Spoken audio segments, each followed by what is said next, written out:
evening, ladies as well as gentlemen. Papa Boris is back for some more Hearthstone Arena action. I am really excited right now. I haven't even looked. I don't know if Shaman was the least recent, but man, I'm excited to play some Shaman. So let's go ahead and do this thing. Turning down the volume. All right, we're picking things off with Trash and one of the best rares in the game, so we'll happily grab the Azure Drake there. And here, I'm just going to take the best card in the abstract, which is the Silverhand Knight. It is starting off my draft with 2 5-drops in a row, and I suppose the Bloodsail Raider could be considered, because the Shamans do have the Stormforged Axe. Wait, now I'm actually talking myself into the Bloodsail Raider. So,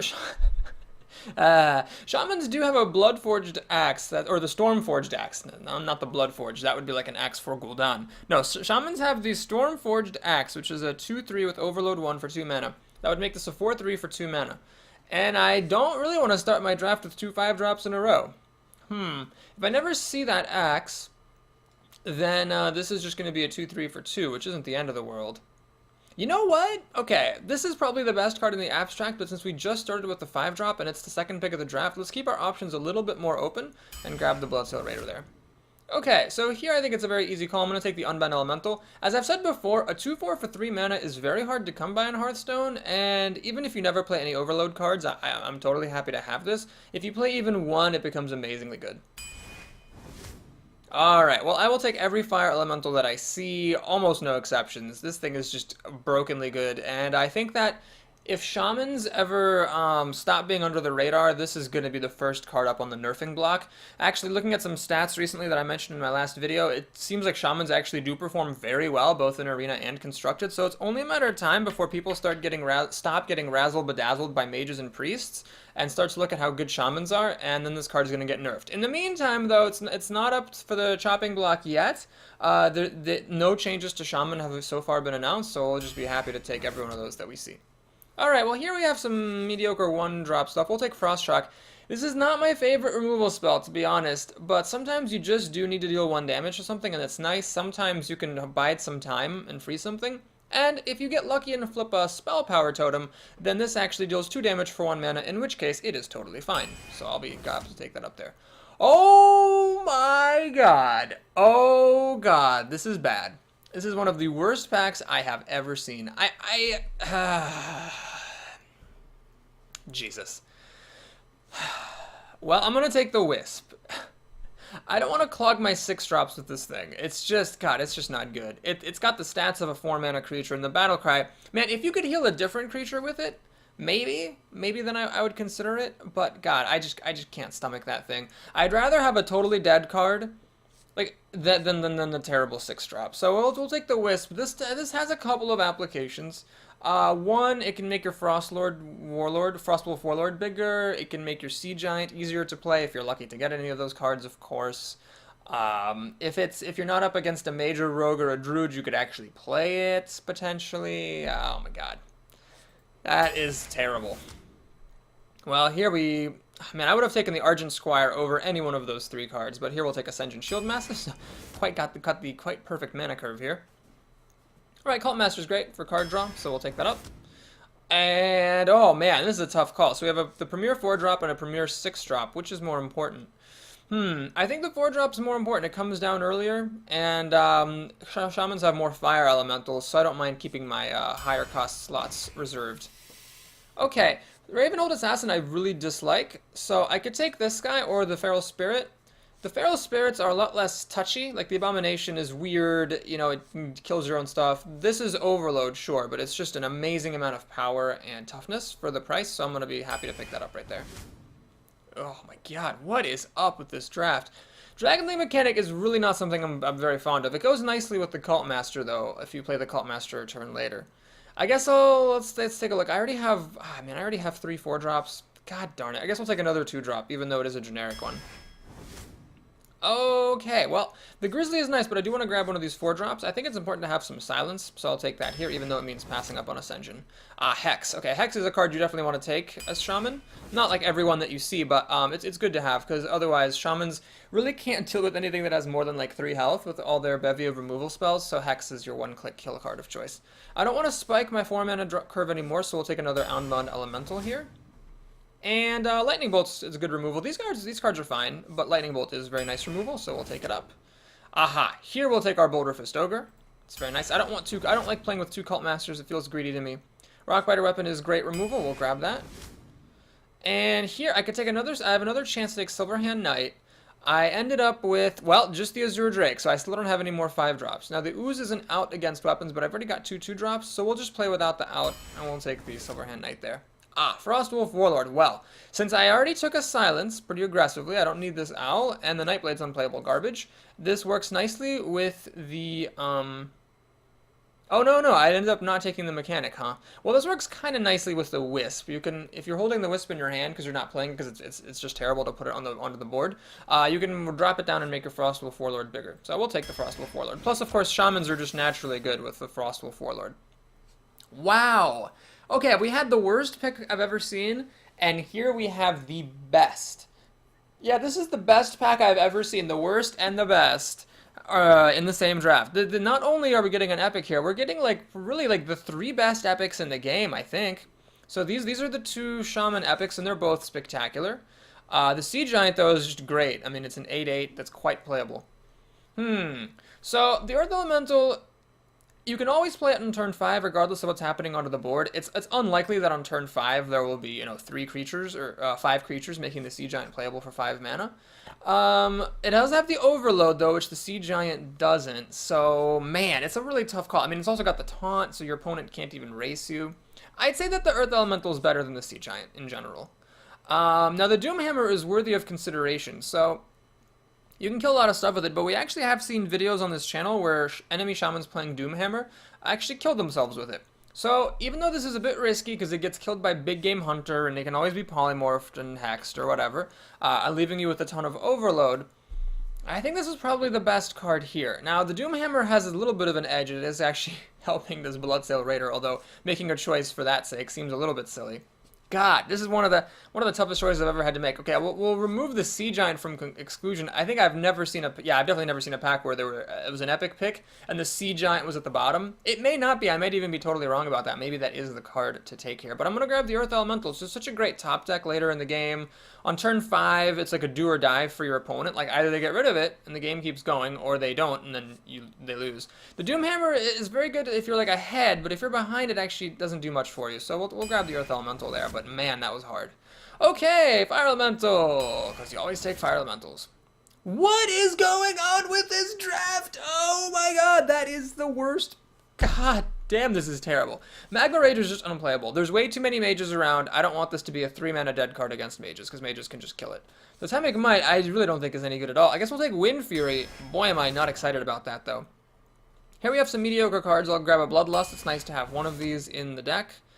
I don't like this Windspeaker guy, so we'll take the Panda, I suppose. Can I take another Fire Elemental? We would have got 1, 2, 3, 4, 5, 6, 7, 8 cards. The Raid Leader is good for Shamans. I'm just going to take a Fire Elemental. I don't know.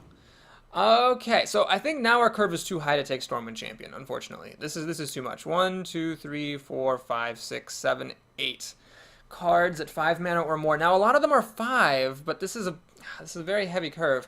Do I dare take this thing, which is now clearly going to just be a generic 2/3?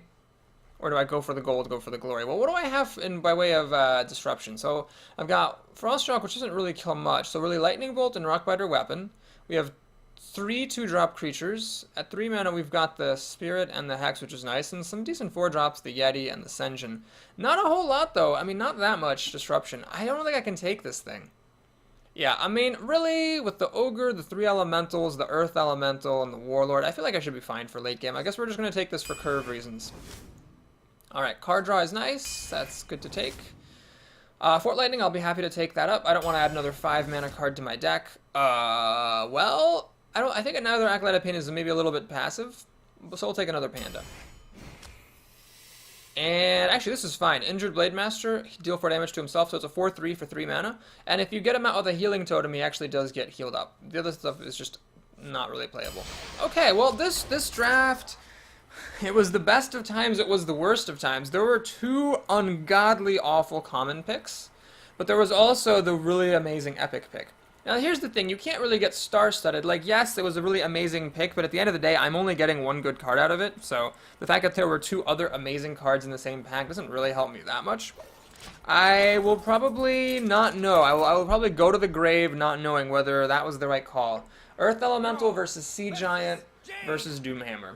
Alright, Angry Sheep the Mage, so right away I know that any Wisps I draw are not going to be playable. Now, what I could do is I could actually keep the Fire Elemental because it's just that good, and then plan to play this on turn 3, that on turn 4, and a Totem on turn 2. I'm actually going to do that. So the risk is I am reducing my number of mulligans, so there's a chance that I'm going to, you know, my opponent's going to fly off to a fast start, and I'll really wish I had mulliganed this, because it'll just be a dead card while I'm getting crushed. But I figure it was worth the risk. It's just every single game I play, when I'm Shaman, if I have Fire Elementals in my deck, I want them on hand. Alright, well, my opponent also has a slow start, which is good news for me. Man, she's going to need some epically good cards to get ahead of me. Ah, well, now I'm actually not going to make a totem. Let's just actually go ahead and play Unbound Elemental. So the reason I'm doing this is that now I have a play on turn 3, so let's put a real creature on the board rather than just a humble totem. And enjoy life. Next turn, I do have the option of Totem plus Lightning Bolt. I'm not super thrilled about doing that, though, because then I won't be able to make a play on turn 4. This is where we see if my opponent is new or not. It looks like my opponent is either a new player or an experienced player who made just a bad mistake. It was absolutely the correct play to attack the Unbound Elemental. The reason for that is that on this turn, if I, you know, just make a humble play like this, had this been damaged previously, then on my opponent next turn, she would have the option to Fire Blast it again down to 2 health, and then take the Worgen and take it down with the Worgen Infiltrator. Now that's a far cry, because sure, I could play a card with Overload and buff it, or whatever, but like, 1 damage on my face is like pretty much guaranteed to be completely irrelevant, whereas a damage on this is quite likely to be relevant. Alright, Scarlet Crusader's a pretty good drop here. That is actually an amazing drop for my opponent. Wow, that was a really good drop, because it stops me from actually using the Acolyte of Pain to kill off the Worgen and draw a card. So the Mirror Image is a very, very, very good card. Well, here I'm going to drop the Senjin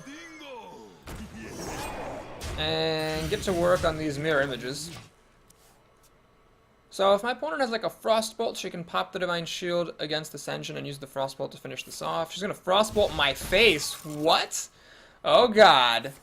Oh god. It's... Well, so clearly my opponent has a strategy here, and that strategy is aggro, but I don't think this actually works. She has a 3rd Frostbolt. No, she has a 2nd Frostbolt. Okay, I see. Yeah, I don't think this actually works as a strategy, though. So, kids, don't try this at home. It doesn't actually work. I mean, yeah, my opponent is, I guess, going to, potentially get to hit me again. But, man, I just don't think you can deal enough damage fast enough.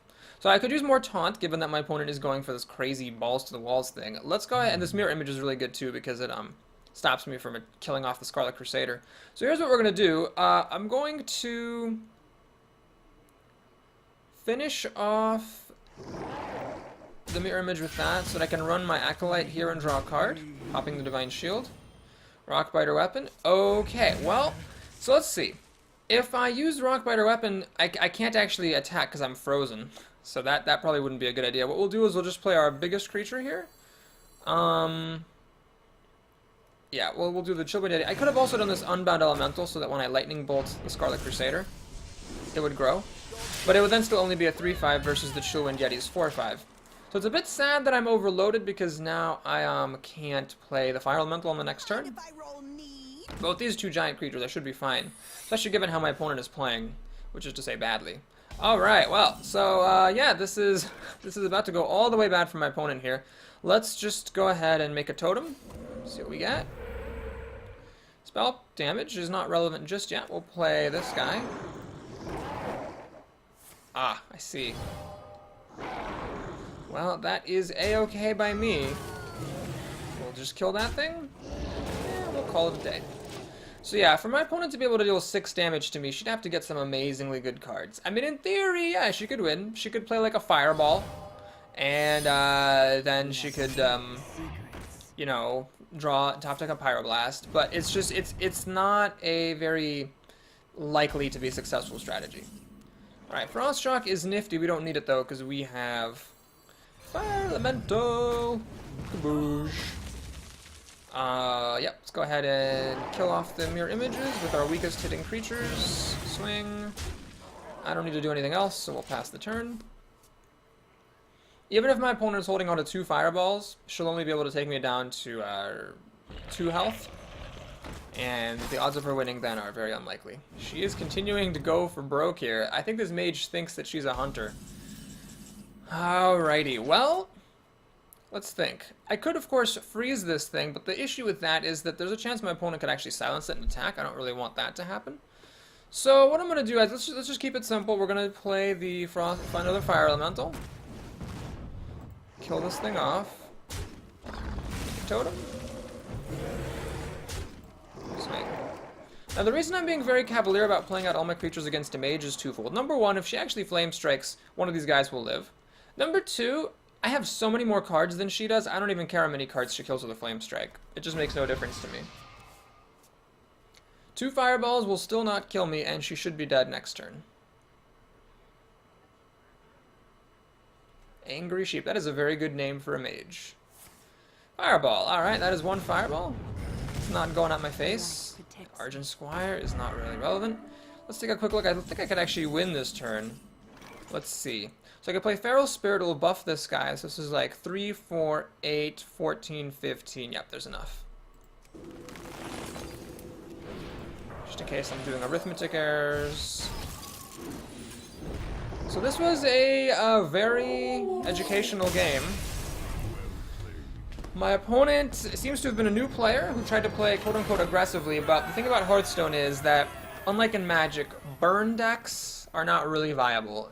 While life is a precious thing, you do need to use creatures to bring down your opponent's life. You cannot bring down your opponent with spells faster than they can bring you down with their creatures.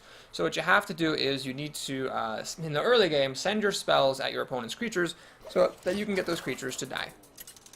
So in that turn, there was one turn where my opponent played a Frostbolt on my face and an Ice Lance. What she should have done is, and then she had another Frostbolt to help kill my Senjin. What she should have done is just killed my Senjin with the Frostbolt and then kept the Ice Lance and the Frostbolt in her hand. Okay, well this is actually a really nice hand. I'm going to do the same gambit I did before. I'm going to keep a Fire Elemental here. Because I have removal for an early play, and I have this for a lot of blockage. So basically I can play, well, I don't know if my opponent will give me like a Northshire Cleric to Rockbiter Weapon on turn 1. He did not. So what I'm going to do is just, pass on turn 1. Rockbite or whatever he plays on turn 2 if he plays anything, otherwise just make a totem. This on turn 3, nothing on turn 4, and then turn 5 I can start dropping things. Alright, my opponent, like the mage, also has a slow start, which I will not complain about at all. I could, of course, coin out the Feral Spirit, which is interesting. Sorry, I don't want to coin out the Injured Blade Master I just drew, because then I can play the Feral Spirit on the following turn, and I will actually do that. That seems really good. If I'm doing nothing on turn 4 anyway, I might as well, play this on turn 3, and on turn 2 I think it's worth it to spend the coin to get this guy out rather than just having a mere totem on the board. Don't mess with Tusker.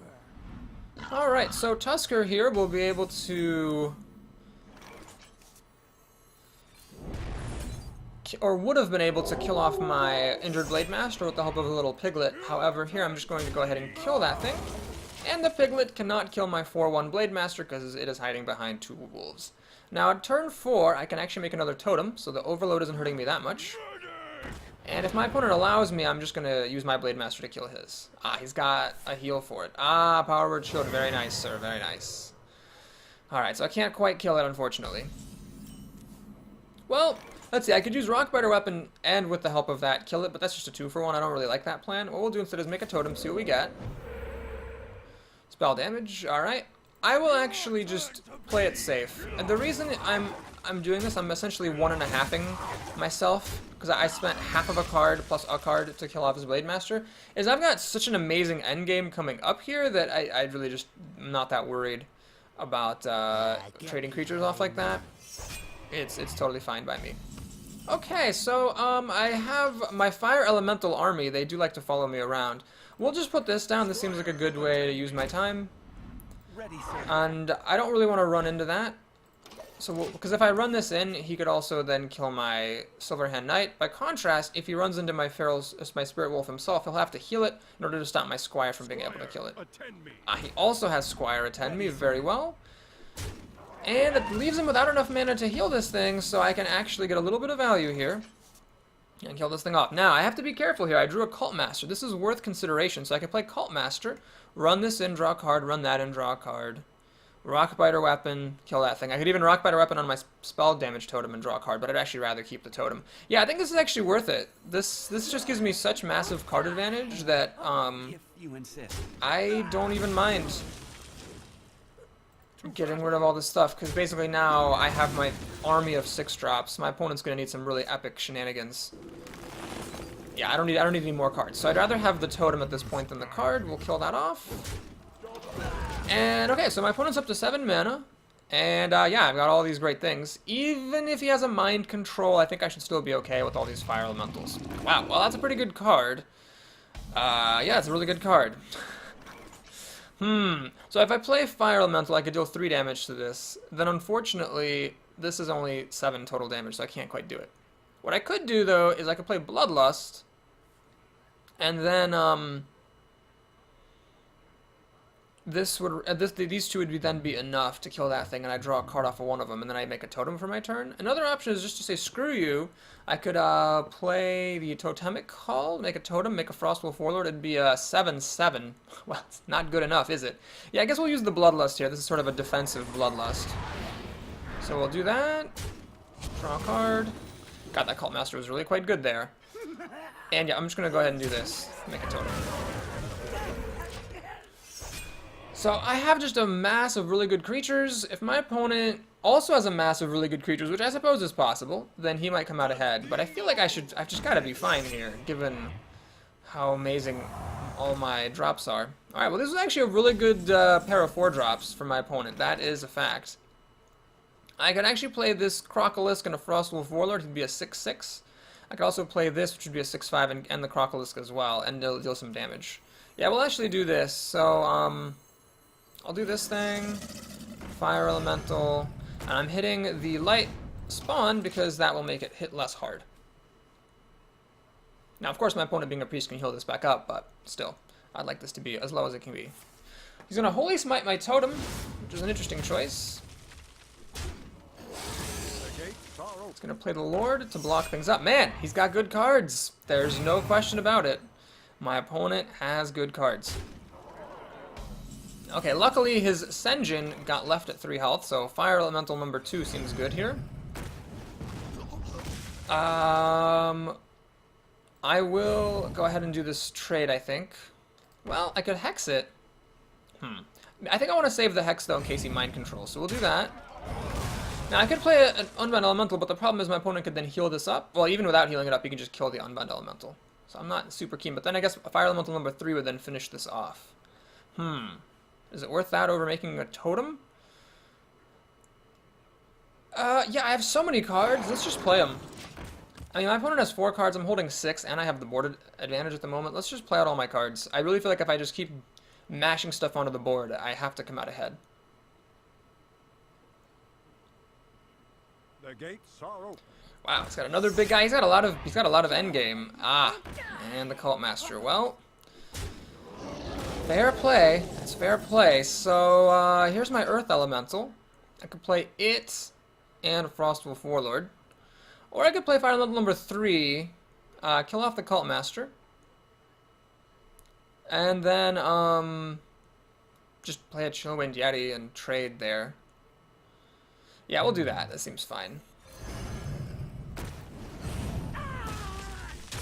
Again, I don't really mind trading because I have so much card advantage against my opponent.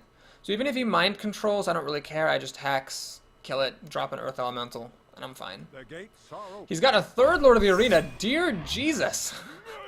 I really wish I'd gotten this Panda onto the board, though, huh? Wouldn't that be great? I could actually use it to kill the Lord now. You know what I could do? I could actually Panda back the Fire Elemental and replay it. The issue there is that the Lord will then be very good against the Yeti. Man, this is ridiculous. Okay, let's go ahead and just play this thing, I think. Let's draw a card. Always draw cards first. Ascension, Shieldmaster. Alright, or I could, play the Earth Elemental. Yeah, I think this is the time for the Earth Elemental. Let's do this. So we'll swing. And I'm going to kill the guy who hits harder now than the guy who might get healed and hit harder in the future. So this could have actually been a Sea Giant. It would have cost also 5 mana, but without the overload. But then it wouldn't have had the taunt. So I guess, I don't know. It's a tough call. What was better? No mind control. My opponent's played out all his cards. He has no mind control at all. So yeah, he's emptied out his hand, and I've got all this stuff. So we just won here through pure card advantage. Alright, we got 7 mana. I think the play here, I mean, let's just keep it simple. We'll totem up, make a Frost Wolf Warlord, still have this Hex in case of a mind control, and let's just kill his stuff. So, this seems good. This seems good. Oh, I forgot to, I should have killed the Knife Juggler first. My opponent got an extra Knife Fling for no reason. I'll pass the turn there. My opponent's at max life. I don't think I could have killed him. Yeah, I don't think I could have killed him, but I'm gonna start hitting him in the face now. This is a lot of damage here. This is like 19 damage right here, so no reason to hit his creatures anymore after this. Holy Nova. Well, he gets to finish off my Azure Drake. Almost finishes off my Earth Elemental. He's, ironically enough, has nothing to do with his hero ability. That's really funny. Swing. Swing. Yeah, we'll just keep the pressure coming. Yeah, this should be fine.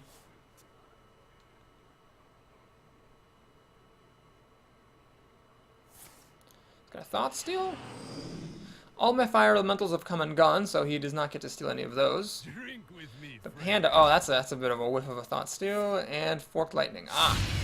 Well, it actually hits the 2 things that it can kill. So had I played another creature last turn, I could be killing him this turn. I think we should be alright, though. Lightning Bolt, okay, so this is actually enough damage to kill him. Let's flip a totem. Just to always have the habit. You always want to flip a totem before you cast spells.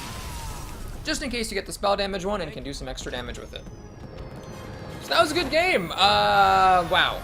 I'm not even sure exactly how I had such amazing card advantage, but I think those fire elementals had something to do with it.